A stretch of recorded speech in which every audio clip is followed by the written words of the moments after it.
Hi, everyone, and welcome to the Foster Files, a podcast about animal rescue and welfare. My name is Kelly, and every week I talk about issues surrounding animals in this country and to the people who are passionate about making their lives better. On Sunday, June 7th, 2026, I was part of an event here locally in Oakmont, Pennsylvania called Paws and Pints at local Remedy Brewery. We had a number of different rescues join us. They brought some adoptable dogs. We had Pup O'Clock there as a vendor participating with us. And what you're about to hear on this episode is a series of interviews that I did with some of the representatives from the rescues. We had Humane Animal Rescue of Pittsburgh, Biggie's Bullies, Animal Protectors of Allegheny Valley, and Cross Your Paws. So you're going to hear some representatives from the organizations. You're going to hear them talk about some of the dogs that they have up for adoption. As always, those dogs' profiles are going to be in my show notes, so you can visit those dogs if it sounds like somebody that you want to meet. And this is really an episode where if you're not following along on YouTube, I highly recommend it because there's a lot of dogs that make a visual appearance. So if you are considering watching this one, it's a shorter episode and I don't think you'll be disappointed. Before we get into the content, I just want to remind you how you can connect with me. If there's somebody that you think I need to be talking to, you can email me at thefosterfilespodcast@gmail.com. You can go into the link in my bio on Instagram at the Foster Files Podcast on Instagram, and you can sign up for my monthly newsletter where I talk about events that I have coming up and content I have coming up on the podcast. And you can follow me on Instagram at the Foster Files Podcast. So enjoy the content from the event. It was a really great event. We had a really great time, and I think we got some of these dogs some incredible exposure. So thank you for your support. Enjoy the episode. And remember, be kind to yourselves and be kind to animals. Hi, everybody, and welcome to Paws and Pints at local Remedy Brewery. I am sitting here with Melissa from Biggie's Bullies. Yep. Biggie's Bullies has quite a reputation in the Pittsburgh area. They've been around for a really long time, and even though they're a small organization, they do a lot of really incredible work to make sure that they're saving the lives of some of the most misrepresented breeds of dogs. So, Melissa, thank you so much for joining me and talking to us today. Absolutely. Happy to be here. I'm so glad we've got a beautiful day for it. Oh, we got such an incredible day. And we both want to get outside as soon as possible because there's so many dogs out there that are ready to be adopted. Yes. And so, Melissa, tell me all about Biggie's Bullies and the work that you guys do in the community. Yeah, so Biggie's Bullies was founded about 12 years ago now. And our founder, Allie, just kind of what you were saying, in that she kind of saw this need, like a lot of pit bull type breeds just were struggling in shelters. They don't always do the best in shelters. And a lot of times people weren't necessarily like going there to adopt them. So what we decided to do is she created like a small foster network and just kind of brought the dogs out of the shelter environment, let them decompress into the home environment, and then we were able to adopt them out from there. So that's kind of how it started. It's definitely like evolved over the years as shelters, especially in Pittsburgh, they're incredible. I mean, I think Pittsburgh has an incredible rescue and foster network. I agree. Especially, I mean, you can tell today there's so many people out just supporting it. Exactly. And so kind of what we pivoted to was like going to shelters and saying, hey, what dogs aren't doing well? Like instead of just like any pit bull breed, it's like, hey, do you have any dogs that just like are really shut down or have medical things that you can't provide for in a shelter environment, or maybe some behavior stuff? So that's kind of how we started taking on, Chicken Fry right now. She's a husky mix. So it's not always a pit bull. So Chicken Fry is a husky mix, but kind of same thing. Like she was struggling and needed a place to decompress and find a home from there. So we do medical behavior, we do hospice fostering as well. So kind of just has definitely turned into like dogs that just don't do on a shelter environment. How can we get them some help?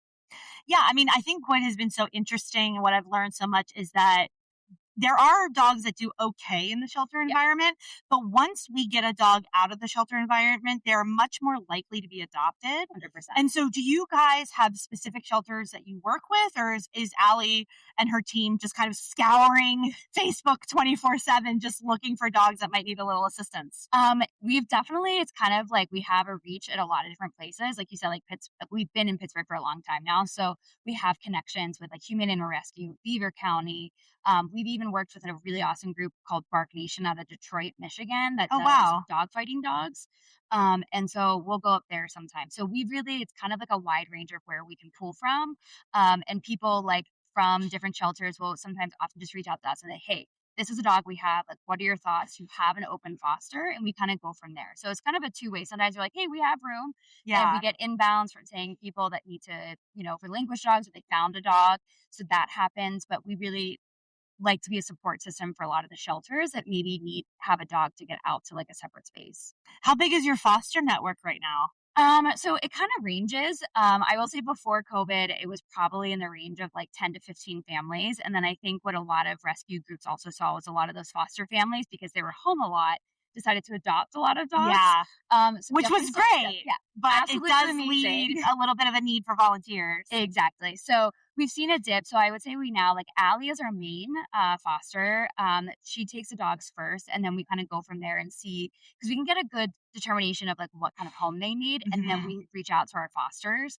So we have a range of fosters. I'd say right now a good like 5 to 10, and they can range from like having no animals in the house. Some have other dogs that are good with other dogs. Some have other types of pets or small kids. So we can kind of like, it's nice because like depending on the dog, we can hopefully find like a good fit of a foster home and get a really good idea of what they're like in a home environment.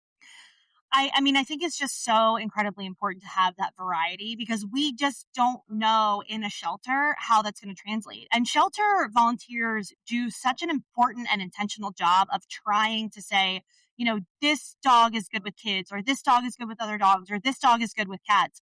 But until they're actually in a home, we Right. truly don't know. And so if you're in a position where you can foster, that level of work and that level of volunteer that you're bringing to the table is invaluable. Yeah. I mean, absolutely. I mean, to the point, like, shelter volunteers are absolutely incredible. My mom was one for a really long time. I've done it. And like, it's incredible. But like you said, like, until the dog gets home, sometimes different behaviors come out, or they settle down a bit more. And so like a dog that you thought was like super hyperactive maybe isn't that way in the home. So like foster networks, it's like a different type of volunteering, but like just as important. So how can people connect with Biggie's Bullies and support your organization, or maybe even consider volunteering? Yeah, so our website, Instagram, and just a quick email to info@biggiesbullies.com. We're all heavily on Instagram. I think, we're that millennial crew that like Instagram is like our preferred Right. form of contact. Right. So I'd say like an Instagram DM or that email address is the best way. And we're always looking for fosters. So Yeah. that email is always open to new fosters. Yeah. Is there an application process for your new fosters? We do. We do have an application process, and that's really just for us to determine how we can place a good dog that fits with the family. So it's not a way to like weed out fosters. It's a way just for us to learn what the type of dog should be best in that foster home. Yeah, that's awesome. I like to ask everybody I have on the podcast, if you have like a 10-second elevator pitch of something that you wish that more people in the community knew about animal welfare, what would that be for you, Melissa? I wish everyone realized how many animals truly are in need of homes. But past that, also how many animals are in homes with families who might just need a little help. We do a lot of pet retention, and I think that's one of the most rewarding things, and to understand that like pets are in great homes, and sometimes that home just needs a little help too. So I think there's two sides of animal rescue, and that's my favorite. I love that. Well, listen, thank you so much for spending a few minutes with me today to talk about Biggie's Bullies. You guys are a wonderful organization. I've known about you for years. I'm so excited to finally connect with you, and go outside, have fun, and thanks again for joining us. Absolutely. Thanks so much for All right, having take me. care, Melissa. Hi. All right, so joining us now is Danielle from Animal Protectors. And you guys will probably remember Danielle because she talked a lot about Animal Protectors of Allegheny Valley in a previous and earlier episode of the podcast. But today she brought two special girls up for adoption with us, Raven and Starfire. So Danielle, thanks for joining us. Why don't you tell us all about these girls that you have? Absolutely. I'm going to try to get them in the shot here. I have with me Raven and Starfire. They are sisters. They were found, unfortunately, tied up to the shelter doors one morning when we got there. They are beautiful 2-year-old sisters. They absolutely love each other. They're sitting right next to each other right now, trying to get them to come up here. Come here, girls. Come here. Come here. Come say hi. This is Starfire. They are very interested in what's going on around There's a them. dog behind you, just so you know. Oh, that's why. They are very dog friendly. They're people friendly. They're treat motivated. Raven, come here. Can you sit? And are they in the shelter, or are they with fosters? They are in the shelter currently. They spent a lot of time together. They really we're really trying to find a home for them together, but also working on their independence in case that doesn't happen. But they have just been a delight at the shelter. They're just very sweet girls. They were clearly very loved. And do we know how old they are? They are both 2 years old. Okay. And are they kid friendly as far as we know? As far as we know, they are kid friendly. They've been doing great with the little ones that have been walking up to them here and at the at other events that they go to. Yeah. Kind of our go-to for events because they do so well together. Yeah. They do so well. They're really coming out of their shells. They're going to make somebody a great addition to their home. What would you say is a perfect home for these two girls? In a perfect world, they would go together, and I think that would make their whole life. They can really go in multiple different homes, multiple different types of homes. Small children, older children, other dogs. We don't know about cats yet, but we're happy to cat test. Just lots of love and attention, and you're gonna have a wonderful dog. So Raven and Star are both with Animal Protectors of Allegheny Valley. And so I'll put the website in the show notes along with their bios in the show notes. So if you are interested in learning more about these girls, make sure that you're reaching out to Animal Protectors so that you can learn about them. And like Danielle said, ideally they would be adopted together. But if that's not in the cards for you, it's okay to have a conversation about adopting one or the other. And Animal Protectors is committed to trying to get them a little bit more independent so they don't necessarily have to be adopted together. So Danielle, thank you so much. You want to remind people how to find your website? Absolutely. It's www.animalprotectors.net. If you're interested in applying, you would select adopt and adopt again, and it'll take you to our online application. You're also welcome to stop in the shelter during our open hours and visit with these beautiful girls or any of our other wonderful animals. Awesome. Well, thank you so much for introducing us to these girls today. Have a good event. Thank you. Oh, look at this girl. Hi, Ivy. Oh, she found the treat. Danielle from Animal Protectors is back with us again. Who do we have here, Danielle? This is Miss Ivy. She is an absolute delight. She is the sweetest little... And for those listening, Danielle's absolutely getting licked to death right now by Ivy, who is clearly a very happy kitty. She loves all the attention. She loves the hug. She loves other dogs. She really brings out some of our dogs at the shelter who are a little shyer. She really brings them out of their shell. So we take her to a lot of events to make the other dogs comfortable. And if she'll do it, her ears go in the most precious little triangle. Aww. Oh my goodness. All right. And what's her story? Was she found as a stray, or was she dropped at the shelter, born in the shelter? What's her story? I believe Ivy was a transfer from another shelter. Okay. She's at such a critical age in the shelter. She's growing up here, which is not ideal for somebody who's trying to hit all their milestones. Right.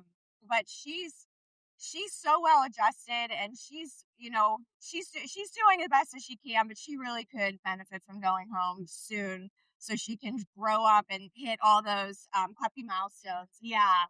Well, she's obviously so friendly. She has all these people around her right now, and she is just in heaven.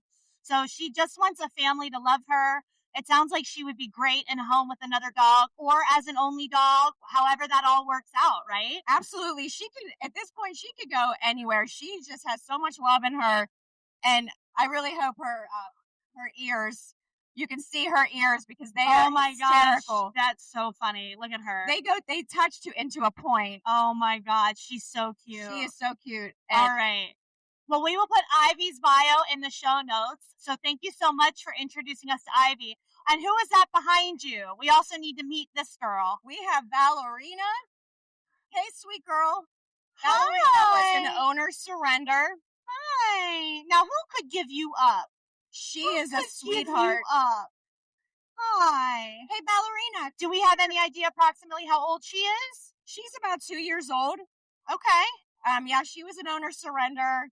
Ivy has kind of taken her under her wing.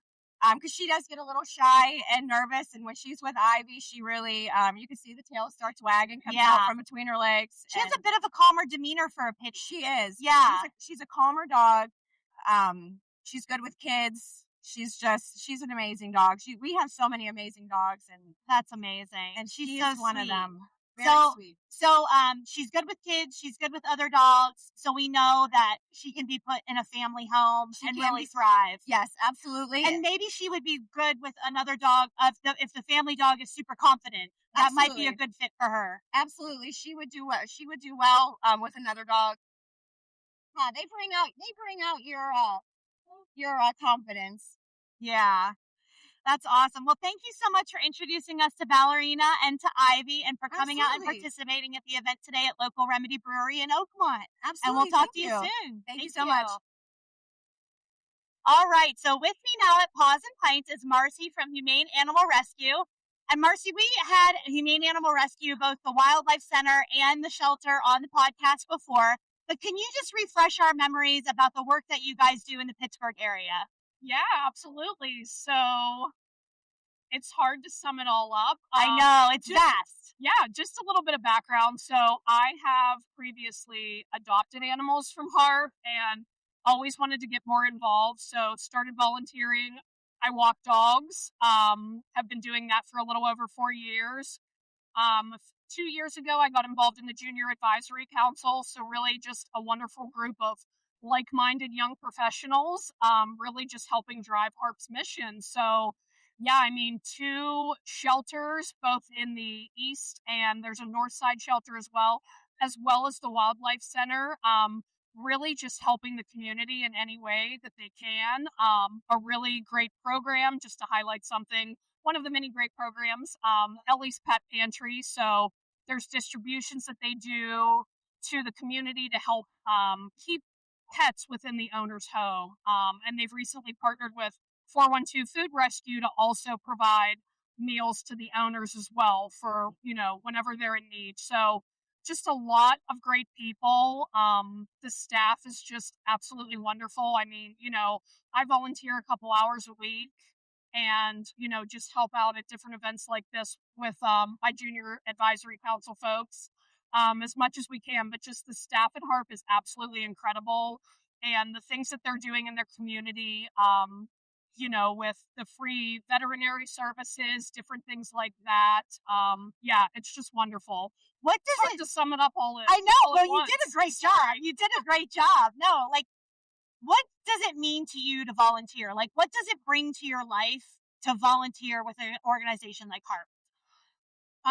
You could just be having the worst possible day, week, month, whatever, and you just think nothing can bring your spirit up, and then you walk into the shelter and obviously being surrounded by wonderful adoptable animals, but just the staff too, thinking that these people pour their heart and soul into this to really just make a difference in the welfare of animals and the community overall. And yeah, it's just really incredible. And just like I mentioned before, just being around like-minded people that are so passionate about just creating a better world for everybody, including the animals that are in it. It's amazing. So it's the best part of my week that I look forward to, going to walk dogs. And yeah, it's just, can't say enough wonderful things about the team at HARP. So one of the things that I like to try to get across on the podcast is that volunteering is such a wide range of skill sets and a wide range of what you're comfortable with. And so I just like to remind people, you don't have to be a shelter worker. You don't have to be a foster. You can volunteer and support organizations like HARP, and just like Marcy does, in a lot of different ways. You can come out to events like Paws and Pints and Local Remedy. These events are incredibly important. You can do so many different things. Yeah, absolutely. It's wonderful. It's lovely to be around the community, and we're all in it for the same thing. Just the love of animals, the love of being together in a positive environment, and just getting some wonderful animals adopted. So that's awesome. Yeah. Well, go check out Humane Animal Rescue of Pittsburgh. I will put, of course, their link in the show notes. And Marcy, thank you so much for joining the event today. We're so happy to have you guys here. Thank you.